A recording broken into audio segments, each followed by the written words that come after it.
Welcome to Heart with Keisha B, the podcast that focuses on the journey of grief, healing, and overcoming unforeseen circumstances. Whether you're dealing with loss or life challenges, this is a podcast that you don't want to miss. I am your host, Keisha B.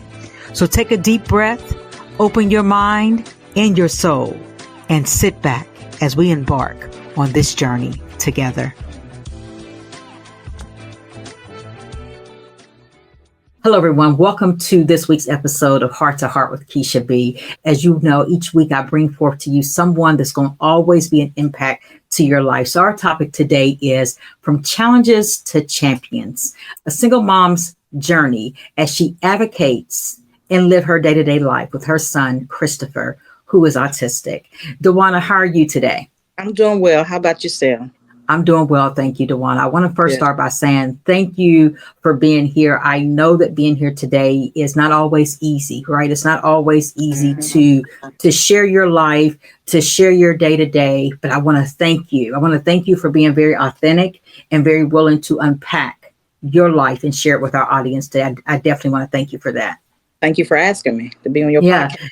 You're welcome, Dewana. So let me ask you a question. Before we dig deep into the conversation, how hard was this today to get on a platform like this to share you and to share Christopher? Well, I don't know. I don't know if you know, I'm a true introvert. So, and I have bad anxiety. So I'm a little nervous, but I'm gonna do this. So that's one. That's why it was hard. But this is something I'm passionate about, and I want to help people. You know what I'm saying, on this journey, our journey together, me and my son. So I said, you know what, I'm going to do it. And I want to help other special needs parents, especially single parents, moms or dads. Well, thank you for that, because you said something I thought was very key, that you're able to put aside what you may be dealing with. That's right. For the sake of what's best for Christopher and what's best for the world. And that's why this podcast is here, right? Is to be able to open up and be very transparent, be very raw in a situation that sometimes we internalize because we think other people don't understand or they won't understand. So I want to thank you, Mom, for being able to say it's not about Dewana today, but it's about Christopher, Dewana, and helping others. So as we talk about Christopher being on the autism spectrum, I want to ask you some questions about that, because as we all know, this is something that we're seeing pretty common in today's world. We may have not noticed that, when we were growing up in the 70s and the 80s, but it seems like it's being diagnosed more than maybe what it was years ago. So let me ask you a question, Dewana. Can you take us back to the moment when you suspected that Christopher may have been on autism spectrum? Okay, yeah, because, even before I had Christopher, I was working in the school system, working with kids. And then after I had Chris, I was working with the special needs. Mm-hmm. So I thank God for that, because I knew the signs and what to look for where I was dealing with, special needs in the preschool classroom. And then the teacher, she was a preschool special education teacher. So that was even better. So, right. But the signs were just like, even as a baby, was no cooing, babble or nothing like that. Chris didn't talk, the eye contact wasn't there. If I can go a little bit deeper, he was playing with his feces, his poop. And I knew that wasn't normal, just love playing with it. So, and then his speech wasn't there. So I knew the signs. So I talked to my coworker, special education teacher, and she said, well, by the time he got about maybe 2, 3, I signed him up for the preschool classroom. And when he started preschool, and we was in the same classroom, so I thank God for that. So she said, and she observed, and then we had other specialists that come in sometimes to observe. So then we had a meeting, and she said, yeah, Dewana, I feel as though you need to get him tested for autism. And I wasn't in denial. I already knew. So we got him tested, and we went from there. And I thank God for her, just leading me and guiding me, and giving me some pointers and everything. It was a lot of signs that I already knew. And so you talk about some of the developmental delays or signs that you may have seen early on. Yeah. I know that normally when mothers or parents are taking their children to well checkups, whether it's, immediately after birth, you're taking a 3-month, the 6-month, the 9-month, the year, and the pediatricians normally give a developmental sheet for parents to fill out. Yeah. Was there ever a time that when you were filling these questionnaires out that the doctor may have asked specific questions, or when you gave answers, the doctor may have had any type of concern? So, and I was telling her and letting her know, and I was filling, like you said, filling out the forms and everything. And right, I say maybe after 2-3 years old, she referred me to a autism doctor, and we went right. And he's been going to her ever since he's been 3 or 4 years old. And she's been helping him. And you know what I'm saying? And back to the preschool teacher. Once we got him diagnosed and everything, it's an IEP. It's an individualized educational plan. So we got that for him. So that means in school, elementary, junior high, up to high school, you can get all the services that they need to help them with their education, their future. So like, for example, speech, OT service, whatever it may be for a disability child in the school setting, it is supposed to be in the IEP. You're supposed to get it for their child. If not, that's when the advocate comes in and sit with you, because some parents don't know. You know what I'm saying? They don't know, and they don't know what to do. They don't know what to help. So that's when the advocate comes in and sit with you in the meetings and talk for you. So for your child, still yet to this day, I continue to get all the help I can for my son. Yeah. So DeWanna, you mentioned some acronyms. I just want to make sure that our listeners, for those that may or may not know, some of the steps in which you were taking that you had mentioned. You mentioned OT. Do you mind sharing with us what an OT is? I am so sorry. It's occupational therapy. All right. And so I think I heard you say that Christopher was diagnosed with autism at 3. And I heard you speak of the IEP. So now, was the IEP put in place when he was in preschool, or just when he began public school starting in pre-K, or I'm sorry, when he started in kindergarten? The IEP was in place in preschool and on up to now, present. Okay. I think that's some good information, because even myself, I didn't even realize that you can start an IEP as early as preschool, but I'm happy that you're sharing that information with myself as well as for our listeners. So after you found out that Christopher was autistic, and you were able to sit down with your coworker, you were able to sit down with professionals. Tell me about when you had to share this information with your family. Well, that's another good question, because my mom at the time, she was volunteering in his classroom, but she didn't know a lot about autism at the time, but she saw, she saw with her own eyes, and then I broke it down to her and then to my stepdad. So, but they didn't know a lot, but as time progressed on, they saw for themselves what was happening and everything. And like I said, we wasn't in denial. We just wanted to get the help that we can get so he can live a better life. Even my daughter, she was young at the time, but she knew, and she didn't feel no different way towards her brother. You know what I'm saying? It was her brother, still is her brother. She loved her brother, protective of her brother. So, but yeah, we were in denial. So we just wanted to get all the help we could. So let's go here for a second, DeWanna. You speak of your immediate family, those who are in the home with you, your mom, your stepdad, but let's be real, right? Let's be really raw. Sometimes other family members just ain't getting it. Right? Because other family members ain't in the home. They're not dealing with you. They're not dealing with your other loved ones. They're not dealing with Chris. And so they may not be as understanding. They may not be as willing to believe it. So how was it, without putting any family member specifically as far as their kinship out here, tell us about how other family may have received it and or not. Well, yeah, I'm going to be raw, I protect. I'm an overprotector. As you should be. My son. A lot of family didn't come around, what I'm saying? Or when they did, start staring at my son, what I'm saying? Like something, and me, I'm the type of parent, I'm going to call you out. What you looking at? You know what I'm saying? I'm just one of them parents, my son is normal, just like you normal. We breathe, he breathes just like you breathe. You know what I'm saying? You can't catch it by touching them or not going to break them, till this day, family members still don't reach out. Mm-hmm. Can I do this? Mm-hmm. Can I give you a little break? Can I take him, a mentor? You know what I'm saying? Mm-hmm. So, like I said, it's just me, plan A, plan B, my parents. That's all I have. But, but we keep going.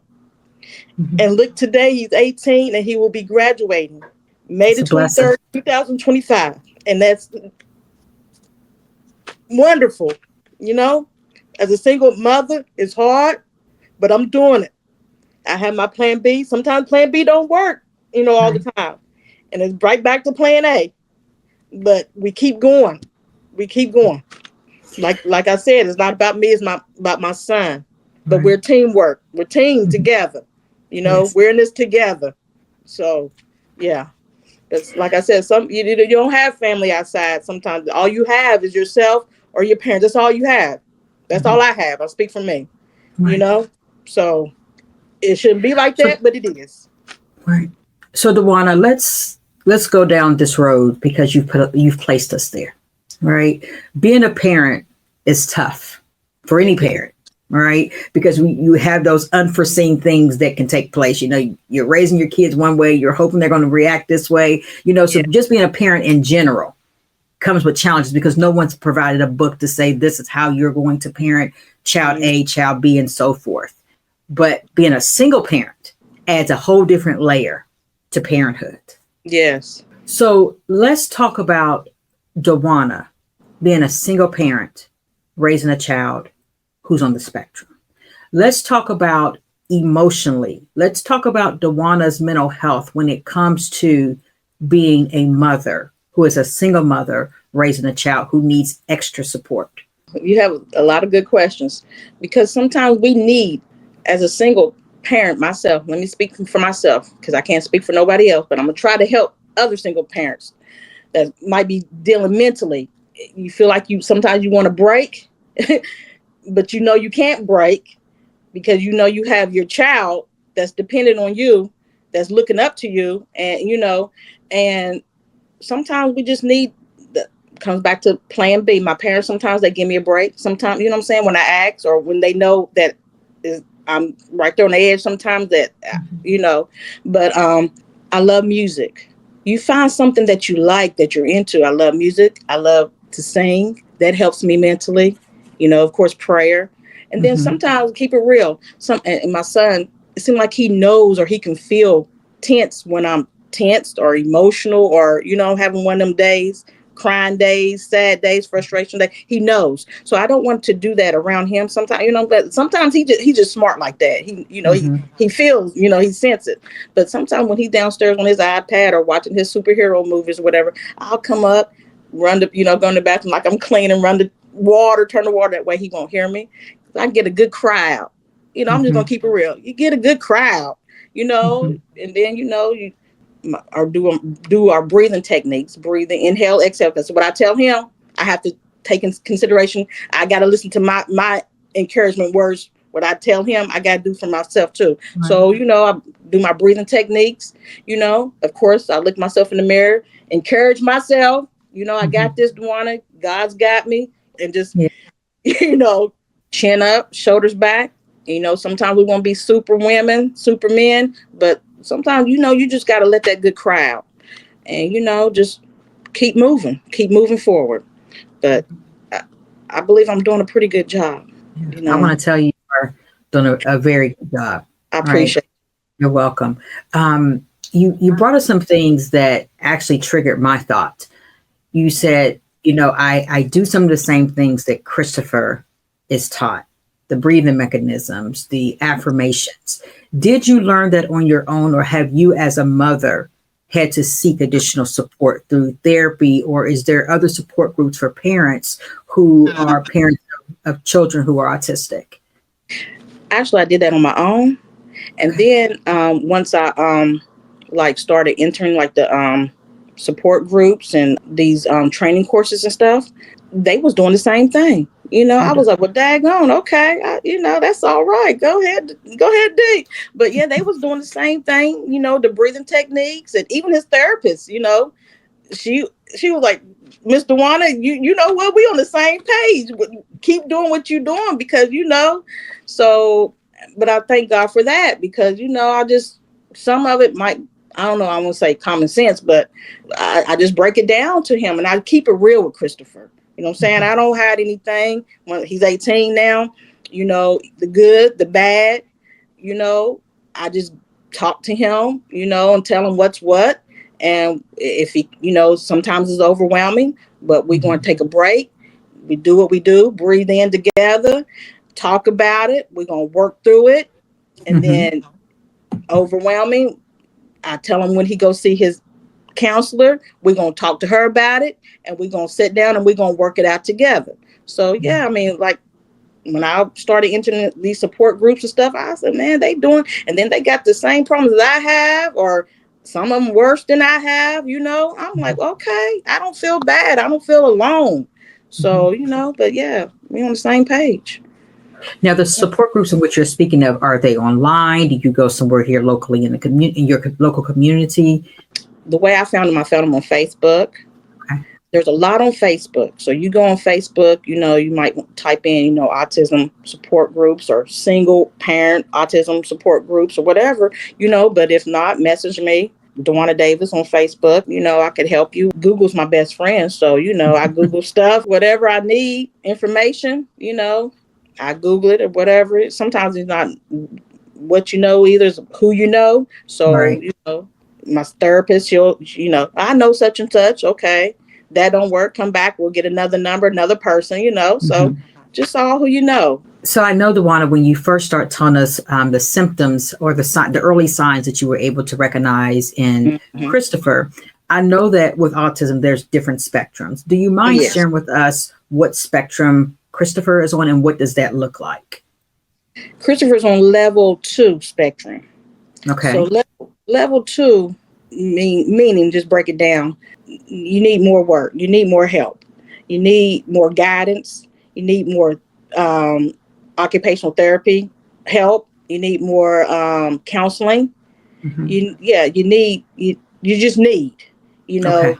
Before we get on that level 3, I'm trying to get all the help I can so we won't get on that level 3. But if not, we just continue to get the help, But yeah, right now, been 18, teenager, young man, young adult, mentally and physically, body change, mentally, everything, 18, sometimes he's out of high school, mentally.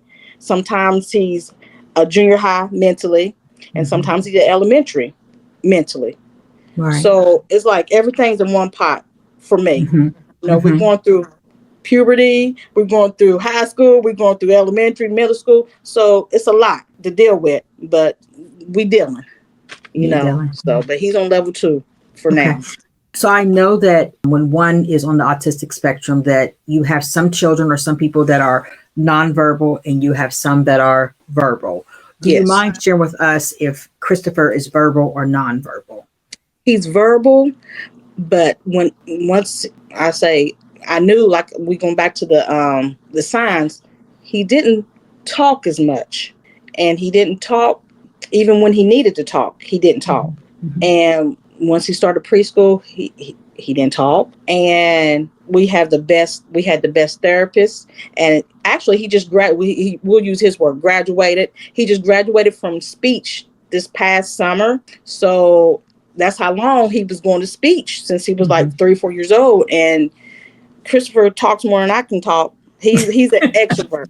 I'm an introvert. He's an extrovert. He brings it out of me. But going through, speech therapy all that time. But now, and then sometimes yet he still have problems. But I understand what he's saying because, it's my son. I'm around him 24/7. So I know, what I'm saying. But yeah, speech, A+++. Yes. Wonderful. And I know that just based upon some of my experience as a therapist who have worked in a psychiatric hospital, and we had patients who were autistic. We had some that were verbal, nonverbal, and then we also had some that were physical and that were not. Do you mind sharing any of that if you feel comfortable? Has there ever been a time since you've known that Christopher is autistic that he's been physical? No, he's not physical with me. Okay. He'll be physical with himself. He'll hurt himself when he's frustrated or something, or I don't even see it coming sometimes. He'll just slap himself, out of nowhere. You know what I'm saying? Or he used to have marks where he slapped, or even his fist hit himself. He used to have marks, and he still have the marks there, But yeah, he'll just hit himself. And being autistic, some kids don't feel pain, or they have a higher level of pain. Chris, he doesn't really feel it. Doesn't hurt him, And I'm like, when he slapped, I was like, oh my God, did that hurt? But no, ma'am. But yeah, he'll not me, but he'll hurt himself. So that's when the counselor, that's where we go, we'll talk about that and deal with that as well. But yeah, it's himself. He'll hit himself. So DeWanna, you talk to us a lot about having support, moments of not having support, being a single mom, or because Plan B may have had some other things to do, right? Was there ever a time, or has there ever been a time that you felt hopeless while being a parent to Christopher? Oh yeah, yeah. I mean, sometimes, I'm just gonna keep it real. I question God. Why me? You know what I'm saying? What? But come back and say, to my remembrance, I know God is not going to put too much on me that I can bear. So I know I got this. But there's been plenty of times where I just felt like I can't do this. Alone, single, and it's hard. And plus raising a boy, a young man, African-American man. So it's like, man, but I have to, there I go, encourage myself, talk to myself, and just, of course, when I talk to my parents about this, and they encourage me, my daughter, just prayer and just get back on board and just, do what I do.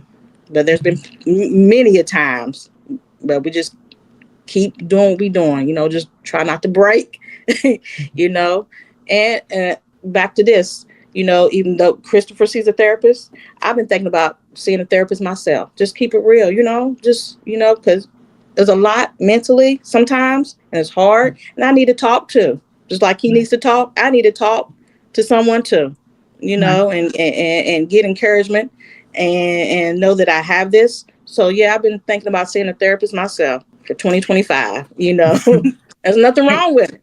No, so, and it goes back to DeWanna again. No parents provided a book, right? No parent is given, you can have 2 children, you can have 3 children, you can just have that one child. We're still not provided a book. And each child, we have to parent different, right? Yes. And so with that comes stress. And so I highly commend you for saying, even here on this platform, hey, listen, I'm not perfect. There's moments I want to break. There's moments I'll question God. I have to do some affirmations. I have to say, girl, get it together. Yes. But there's a point to where you say, I may not have it all together. That's right. I may need someone to give me that additional support, or that different, or that I may need someone to give me some support, or just the conversation of saying, you're doing a hell of a job. That's it. Just talking to somebody. Yeah, just talking to someone will, help us sometimes when we're just low on ourselves and we just don't have the confidence to think that we are doing well. Everyone else can tell you that you're doing well, but it's to believe it yourself that I am really doing well. That's it. So what has been some of your biggest challenges while raising Chris? Well, we know being a single mother is one that, and raising an autistic son, finding that time for myself, that D time, because we need that. Single parents, a parent period, need that time to cope mentally and just get yourself back together. You need a breather. You need an inhale, exhale without your child sometimes, especially a special needs child. So because if I'm not okay, he's not okay. And I have to be okay in order to raise him. So I need that D time sometimes. I need a breather. I need to relax. That's why I go get my hair done sometimes and pedicure sometimes and just relax, step outside in the real world sometimes, see what's going on sometimes, because I'm missing a lot, you miss a lot sometimes. But yeah, I just need relaxation for me, But yeah, that's a lot. You brought up a word, DeWanna, and I want to reassure you when you said step out here in the real world, right? Don't minimize your world. This is your real world. This is the world in which you're sharing with us today. So don't minimize it, because I'm here to tell you that your world on days may be somewhat better than some people that's out here, what we're considering to be the real world, because you're able to love your son. You're able to be there. You're able to give him the encouragement that sometimes this real world ain't going to give him. Sometimes this real world is going to be criticizing him or judging him, but he has you in his corner to say, this is our world, baby, and we got it. I'm his voice all day, You're his day. Voice, right? You're his voice. Yes. But I definitely understand what you said in regards to just needing a break, right? Yes. Just needing a moment just to be able to just woosah, because things do get tough. Yes. I appreciate that. You're welcome. You're welcome. You brought up something that I want to go back to. You brought up that some days Christopher just knows that something is wrong. Mm-hmm. All right. Yes. And I go back to that because I know that sometimes the world hears the title or the phrase special needs, and they come up with all these misconceptions of what they believe special needs mean. What I know about special needs is that many individuals who are characterized as special needs have a gift. Yes. Let's talk about Christopher's gift. I tell you, he has so many. It's just like, it blows my mind sometimes. I mean, Christopher, he's 18, he's a senior. And I look at it like this. Even as autism kids, very smart. And some go to college and some don't. And I'm here to say, and no shame in my game. And I talk about my son. School, 12th grade is enough for him. Even with the IEP, you can go till you're 21. Mm-hmm. And he's like, Mommy, 18 is enough for me. I said, but you ain't got twice. So 18 is enough. 18 is enough for him. So after tomorrow, less than 4 months for him to graduate. But yeah, college is not for him. And and he'll say it, I'll say, there's nothing wrong with it, because he has other gifts. He's, he loves acting. He can watch a movie one time, one day, and memorize the word from word, line from line. He's great at reciting plays, movie scripts, any and everything. Christopher, he has, like I said, all kinds of talents and gifts. I just love him. He's a great young man to be around. And you would love him. You hang out with him one time, it's like, oh, Chris, you all right. And like I said, he knows, he can sense like when something's wrong or something, or he'll say, I such and such, his teacher, something was wrong. I mean, I had to stop. I gave her a big hug. And they'll message me and say, man, Chris, he's all right, because he didn't know that I needed that hug. You know what I'm saying? But yeah, he's just a special kid all around. Yeah. They may have not known that Christopher knew they needed that hug. Let's go back to that special gift. Chris felt that something wasn't right, that the energy around him wasn't right. And in his mind, he said, it's going to be right, and I'm going to make it right. Yeah, let's get this together today, right now. Let's get this together. Yeah. So because I know Christopher, right, I want to be very transparent to our listeners here, because I know Christopher. Go ahead and say it. Yeah. One thing I know about Christopher is that acting is what he desires to do. Yes. One person whom I know that he recites, interprets quite often is Tyler Perry, right? If anybody has the opportunity to follow his mother on her social media platform, and close your eyes when you do it, right? You are going to assume that you are watching Medea, or that you're listening to Medea. Because many days, Dewana, I sit and I've watched many of your videos before, and I remember saying, you need to put this out here because he has a special gift. Yes, and that someone needs to see his special gift. But even if I close my eyes, I wouldn't realize I was listening to Christopher, right? And so I say all of this because, again, society, and no shame on society, right? But society tends to not be as educated. That's right. On individuals that are outside of their norm. That's right. Yes. Okay. And so we have to get away from stigmatisms. We have to get away from all of these negative connotations of what we believe a person is versus getting to know a person. And I always say that I'm living in his world. It's like, welcome to my world, my life. So I'm in his world. You know what I'm saying? I'm just living in his world. That's how I see it. That's how I believe. So, but you're right. You're absolutely right. Yeah. Yeah. So again, listeners, if there's anybody here who's listening to this podcast today, I want you to take an extra step after you listen to this to find Miss Dewana, which we're going to talk about Dewana a little bit later in regards to where you can find her. But I want you to make sure that you go find Dewana and just take some moments out and look at some of her videos, because I'm telling y'all gonna be impressed, because I'm always thrown back every time I see Christopher doing his little videos. He makes me smile. And what I know about Christopher also is that he loves the Lord. Yes, he does. Right. That young man can pray. That young man can pray. And I don't think it's just because, I don't think it's just because of mama. I don't think it's just because mama is a prayer. Right. I don't want to think it's because Pawpaw is a preacher and grandma is anointed. I want to say Christopher is a special individual. Christopher is anointed. And again, he is who he is because he is who he is. That's it. Bottom line, period. Yeah. That's it. Yeah. So Dewana, as we've talked about Chris, and I've sort of talked about how society places some misconceptions on what special needs is. And I don't think it's with any malintent, right? I don't want to feel like that the professionals are not trying to educate people, but sometimes people's lack of willingness to learn causes them to not be well educated. And so as we talk about that, what are some misconceptions that you have encountered as a mother when it comes to people's beliefs about someone with autism? Well, I wouldn't say the word, I'll say dislike. I mean, a pet peeve of mine is like, well, he doesn't look autistic.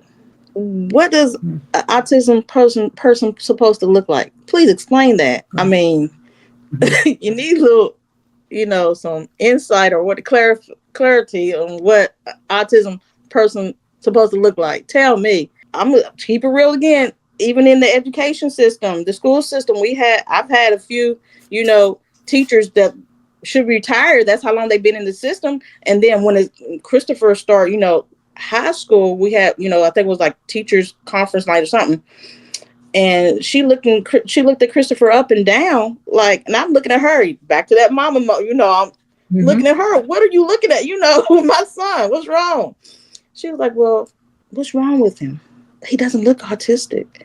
I'm looking at her like, and how long you been in the education, special needs education field, special education class, all this time, and you asking my son what he looked like and what's wrong with him? And I was speechless. I was upset. It hurt. It hurt my feelings. And I know, and thank God he didn't hear that. My thing is, I just try to get all the help I can. Back to that. I try to get all the help I can for my son. So he looks normal, or he is who he is, but I can't, I'm just speechless when it comes to that. I mean, my son's autistic. If you don't know my son, you just met my son today. You don't know anything about my son. You don't know he stems a lot. I mean, I have to wear a shirt saying I'm autistic mom all the time? That's how I feel sometimes. I have to wear my autism mom hat sometimes, just in order to shut people up or stop looking or stop staring sometimes. I'm sorry, but it's like I have to explain myself, and I shouldn't have to explain myself all the time. Or when he's out in the store, he stems a lot. He paces a lot. He has the repetitive behaviors, talking to himself a lot. And, and it's increasing. His autism is increasing as he gets older. They say it's supposed to decrease, but each autism person is different. So, but his is increasing. And it's like, but I let him be free. Do you? If that's what you got to do, I never have and never will stop him from being Chris. Right. That's his way of coping. That's his, if he's overwhelmed and he needs to release, you pace all day, all night, baby. Do what you have to do. But I will never, ever stop my son from being Christopher, but yeah, people, they'll look a certain way, but that's why I say I feel like I have to wear my autism gear all the time to protect me and my son, but I get tired of that, and I just, do you. So, Dewana, you shared some of the things that Christopher is currently doing, and you mentioned a word that I want to make sure our audience and our listeners know what it is. Do you mind telling us what stemming is? Stemming could be anything. You could just pace back and forth. You could smack yourself, talk to yourself, whatever it is that you feel like you need to, like you're used to doing, or just things that you do, in your behaviors. You know what I'm saying, or talk to yourself. That's just stemming. That's Okay. just there's just different things you stem from.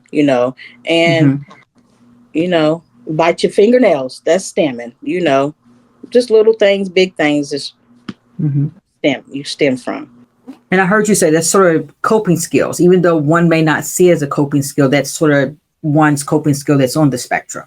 Yes. Let's go back to this teacher for a second. All right. Yeah. And so the teacher, I go back to let's go back to this. Let's go back to this teacher for a second. I'm going back to this teacher because I want to, as we're educating our audience, I want our parents and our guardians to understand what their rights are in the school system. Not just what the right is of the student, but what the right is of a parent as well. As Dewana stated, her child has an IEP, which any child that's in special education is going to have an IEP. Yes. Again, it's individualized educational plan. Yes. At the point that that teacher looked at you and began to question who Christopher was, technically is a violation. Yes. To him and his rights. Yes. Right. And I definitely made sure that she was not in any of his or our IEP meetings. And I let that be known. That brings me to advocating, right? Being able to, and knowing and having confidence to know that you can advocate for your child, whether it's in the school system, whether it's in a doctor's office, whether it's in society, and knowing that if you are faced with the same scenario that Dewana has been faced with, of going into the school and someone saying something that you just don't feel is quite right, that's just inappropriate, take the next step.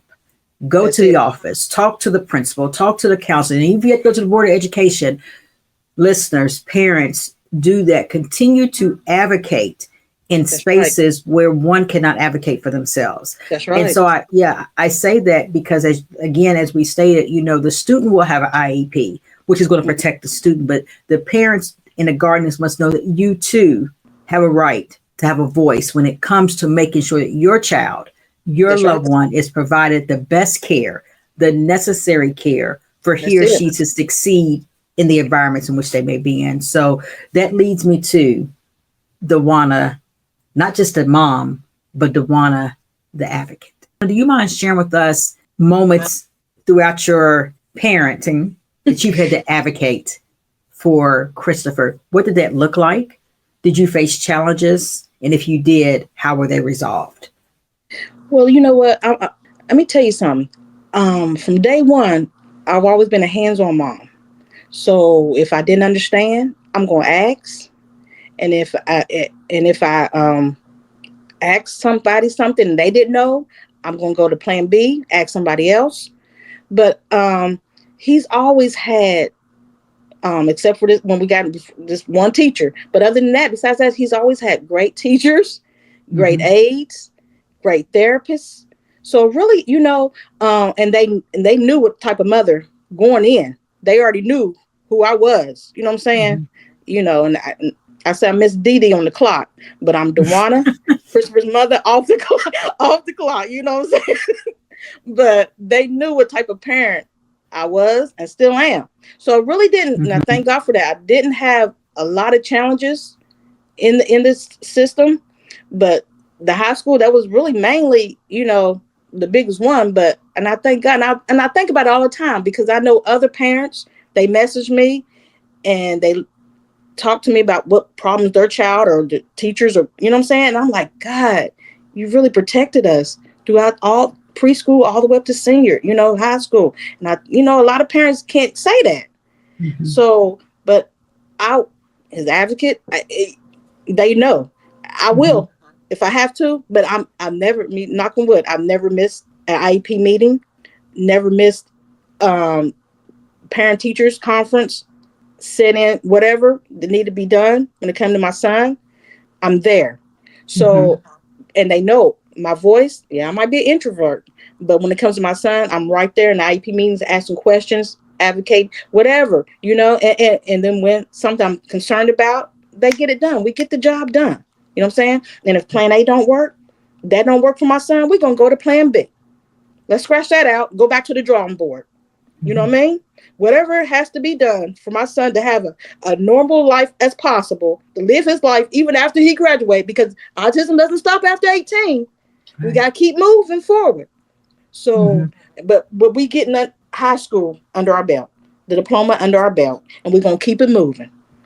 So, but yeah, I really, I had a few challenges, but not as many as other parents I've, hear and message me and, talk to me. But I thank God for that. So it sounds like what I hear you saying, Dewana, is it's very important to have a team, a supportive team on every level, medical, educational, spiritual, family. Yeah, all those layers. Yeah. You have to. And if you don't, like I said, if you don't have a support group, message me. I'm on Facebook, Dewana Davis. You just want to talk. I'm a great listener. Sometimes you just need to talk to somebody, bashing or you're not a negative, all that. I'm here to support, encourage you. So, whatever I can do to help you with your child or whatever, you just want to talk, whatever, message me. So Dewana, I'm going to go here, and I hope that my listeners will follow what we're saying and the reason that I'm asking this question. As we talk about misconceptions that individuals may have, let's talk about in the African American community. Do you mind sharing of any misconceptions or challenges that you have seen to occur within the African American community when we begin to talk about just any diagnoses, but definitely autism? And see, that's where I want to help our people that look like us. I want to help because our people, African American people, they don't, understand. I mean, education wise, or they'll say, "Oh, he's okay. Or she's okay. They're okay. They'll grow out of it." Or such and such had it in the family, and it didn't. Well, if they didn't get help, and look how they are, what you think your son or daughter, you will need some help, or they'll just sweep it under the carpet. Oh, it's okay. That's the biggest thing right there. We need to get information out here. We need to get all the help we can for our African American community. And we need, hands-on. And I'm one parent advocate will help. And if you need a way to the doctor's office to get them tested, or if you need somebody, a specialist to test them, I'm here for it. Message me, because you're not hurting yourself, you're hurting your child.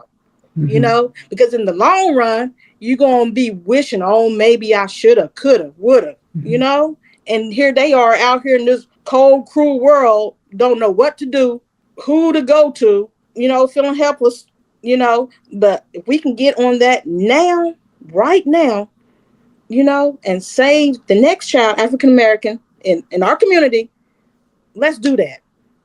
Let's do it, hands on. Because I always say that. I said, our people, we need to help our people. When it comes to, autism, and you get the information, put it in your hand and read it. Don't be in denial. This is something that's important to you, your child. Your child's going to thank you in the long run, So you're helping your child. It's not about you. Put your feelings to the side. You lived, you're an adult. You're the parent. Right. Put yourself to the side. Help your child. How much do you love your child? Let me say that. That's a heart to heart right there when you say how much do you love your child? Because what I know is, as parents, we go over and beyond, whether it's overspending, whether it's being overprotective, but just being a parent. And again, every responsibility of a parent's going to look different, right? Yep. But I think you brought up something that I want to make sure our audience understand. Just because we keep saying, oh, Cousin Bobby acted like this and he was okay. Cousin Bobby could have been autistic, but autism wasn't part of the DSM-4, part of the DSM-5 in the 70s, because there wasn't one. They use the word crazy. Right. They use the word he's just different. Yes, they mask it, and people can mask it. until you get home, or till you get to in your comfort zone, your space. And it's like, woo, sigh, I can be me. Mm-hmm. But you still need help being you. You know, right. You still need that help. So get the help. Our people, get the help. I think there's a conversation that can go on forever, because for whatever the reason may be, right? And it's not to criticize anyone of their parenting decisions or how they was raised, but I think the real conversation is, why is it so often in African-American communities that we tend to not want to accept that mental health is real? Or why do we not want to accept that we may have a diagnosis in our family? It doesn't mean that we're not going to be successful. It doesn't mean that there's something completely wrong with us. It just means that we are who we are, right? Yes. And there's no such term, right? And there's no such thing as normal, right? There you go. You are normal, right? You can't compare yourself to the next person. Where I may be strong at, right? Where I may be strong at, the next person may not be, and where they may be strong, I may not be. That's right. And so I just, it bothers me sometimes. One, I am a therapist by trade, that's what I have my background in. And far too often we tend to, I'm going to use the word for what it really is. We tend to neglect. There you go. That's concerns. Yeah. Mental health is a medical concern. Mm-hmm. Autism is a medical concern. When you're not getting he or she the treatment that he or she may need, you are neglecting their growth. You're neglecting their ability to be successful in the areas that God, okay, I'll put it there, has said he wants them to be successful. Who are we to do that? And that's selfish. That's selfish of a parent. That's selfish of you. Right. Listen, I want to reassure you that this is not to bash any person. No. It is just to educate you and say it is okay. It is okay if your child may be doing something different than the next person. Just get here,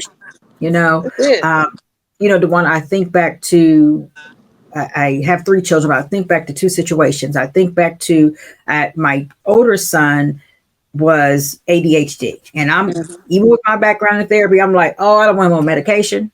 Yeah. Oh, I don't want to do this. I wasn't hurting him. Right. And so I remember when I finally got him placed on medication, this is when it hurt my heart. I was walking out of his school one day, and another teacher whom I did not know looked at me and said, "Are you such and such mom?" And I said, "Yeah." And I'm looking really strange, thinking, why is this man asking me that question? What has he done again? Right. He said, "Thank you. I don't know what you have done, but he seems to be functioning much better and seems to be confident in himself than what he ever has been." Just imagine how that felt as a parent.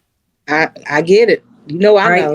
Yes. Here I am, an advocate in the school and everything, but my selfishness of not wanting to medicate him out of fear was only causing problems for him academically, socially, and behaviorally. Yeah. Second situation, I have another child whom I knew as he was growing up that there were some things that just seemed to be a tad bit different than some of my other children. Yeah. And I told myself, I believe he's on the autistic spectrum. I had him tested. They said, I don't think he is. I think he has high anxiety. I'm thinking, it could be, right? Because that's some of the characteristics. But I'm watching other things that he is or is not doing when he's around certain people, right? Fast forward, time proceeds. Some trauma happened in our life. And then all the signs and symptoms became a little bit more apparent. And he and I had a conversation one day, and he and I began to talk even further into this conversation. And he looked at me and he said, "Mom," and this brings tears to my eyes, as the host of the show. Go right ahead. "I've already taken a test online to see if I was autistic." Wow. And I looked at him and I said, "Well, baby, how come you didn't say anything to me?" He says, "Because I did not think you were going to believe me." Wow. And so as I sit here and we open up with our guests, it's not just about DeWanna sharing her story, me saying to African-American people that we need to be mindful and that we need to do what's necessary, because where we may not want to accept, that child already has, because that child already knows what he or she is. They already know on a day-to-day basis. They're already dealing with it. They've already dealt with it. They've already found friends in their school, maybe that's just like them, Yeah, they're quirky, right? They're not quirky. They are who they are. And, And as we talk about living in their world, most people, just like you said, may even say, like, I didn't know that he was autistic. What does that look like? That's it. Right?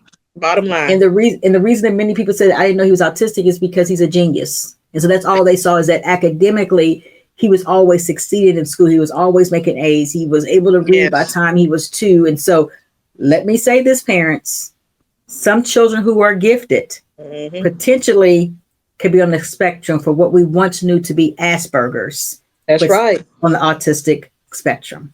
I share that with you because I live this life.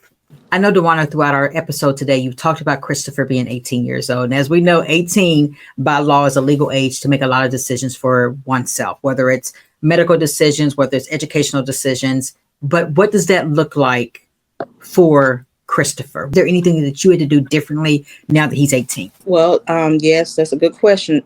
This past July, actually, right before he turned 18, I became his legal guardian. So full guardianship, it's a process. So you go to court, the child has a lawyer represent for them, everything, but nothing easy. But yeah, now I'm his full legal guardian. Even after he graduates, we're just going to keep doing what we're doing. Sometimes routine, we can stick to it, and sometimes we can't stick to it. But he's going to get a job. He's excited about working. So it's no pressure. So we're just going to take baby steps, maybe, 10, 12 hours, this week, whatever is comfortable with him and for him.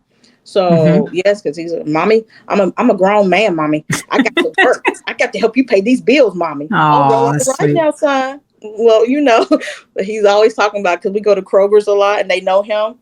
So he's like, mommy, I want to be a bagger. I want to bag the groceries and stuff. So I'm like, well, buddy, you graduate, you come on down here, and they have a lot of special needs, disability young adults at Kroger's that's doing a wonderful job. So he's like, mommy, I want to be a bagger. Now, I don't want to be a cashier. I want to be a bagger. I'm going to tell him that, mommy. And he speaks his mind. I thought, okay, you let them know. But that's, just continue to do what I'm doing, just taking him to his appointments and, therapy sessions, and we're just going to live life, and we're going to try to meet Tyler Perry. I'm trying to, them gifts. Tyler, we hope you're watching this. Somebody get this to Tyler. Somebody get this to Tyler. Somebody know Tyler Perry, yeah. Because I don't want him sitting on his gifts, because I'm going to keep on pushing and encouraging him after he graduates. There's no sitting down. There's no, we might take a break. That's one thing people ask, what you going to do after you graduate? What you mean what I'm going to do? I'm going to keep being his mama. I'm keep being his guardian. I'm going to keep doing what we doing. We're going to keep living life and do what we do. So there's no taking no break. We're going to keep moving forward and live life. Now, was that challenging for you I know that you're a single mom. Was that challenging for you to get guardianship, being that you are a single mother with the whole legal system in regards to titles and all those different things? I started maybe back 10th, 11th grade, finding out about the guardianship and stuff. So back to hands-on mom, I got all the information and I was calling. They was like, well, sweetie, just call before, he was like 15, 16 years old at the time. Well, sweetie, just call before he's 18. Okay. You have plenty of time. I said, well, I just want to make sure, get all the information and know what I'm getting into and know the process and who I got to talk to and whatever. Now, as it may be different for our listeners based upon where they're geographically located at, who exactly did you have to talk to? I called the courthouse. You have to call the courthouse, talk to the clerk, and she'll give you the information, or she'll ask you for your address and everything. Leading up to that time when they turn 18, they'll send you a package. You fill out the package, and then they'll set you up a court date and time where you have to appear in court. You can go, have someone to go represent. You can get your lawyer, but I represented my own self. Okay. Just another opportunity to educate our listeners. Is there a cost associated with becoming a guardian? And again, it could be different based upon where people are located. Actually, it was a cost, but the court paid for it. Basically, there's no fee. They'll say it in the paper, in the forms, unless you have your own lawyer. That I don't know, on that end. But they'll send you actually, I just got my first package in the mail, and you have to fill it out every year, even though it's the same questions. and you have to take it back they'll give you a certain time to take it back before the end of the year, and you drop it off and they file it, and it'll be in your file every year. So, Dewana, I want to thank you for the advocacy work that you're doing for Chris. More importantly, I want to thank you for the advocacy work that you're doing for our listeners and those whom you have encountered on a regular basis. As an advocate, I do want to ask you, what are some practical ways that society can help support families like yours? Well, we can stop by, just keep it real, staring, whispering what's wrong with him or whatever, or he needs this, needs that. You don't even know my child. You don't know what's going on. I mean, if you're going to ask something, ask in a nice way, or think before you speak. If you know anybody, you can help me. Don't be cruel, because this society can be cruel and mean. You don't know our story. You don't know what's going on. I'm one of the mamas, I'll tell you. Be nice, be kind, be gentle, be understanding, As you have shared with us what you need from us, what is one heart-to-heart message that you would like to share to our listeners today when it comes to autism and the support? Let's help one another. Let's listen to one another. If you don't know something, ask something. If you need guidance, support, let's just learn from one another. Help me help you, help one another. If you need help, I'm here for it. Whatever you need. Like another special needs parents that don't know something that's new, reach out to me. We all need that support.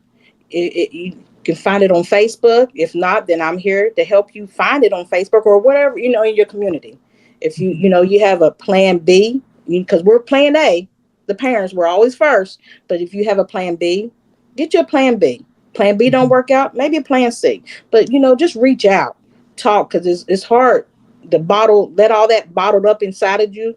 And especially if you're taking care of somebody that they need us, they need us mentally, physically, emotionally. So just reach out, support one another. Bottom line. So, Dewana, I know that you have mentioned several times throughout our episode today your name and that you are on TikTok and that you're on Facebook. But as we conclude this episode today, would you please state once again where our listeners can find you? Dewana Davis, Duyuana Davis, and I'm on Facebook. So just message me if you just want to talk. If you have something that you don't know, just message me. I'm here for you. Well, Dewana, again, thank you for being so transparent with us today. Thank you for being so vulnerable in a space that's so unknown, right? Because you don't know who you're speaking to today other than myself. But I say that because your words, your message will be spread across and touch many lives today.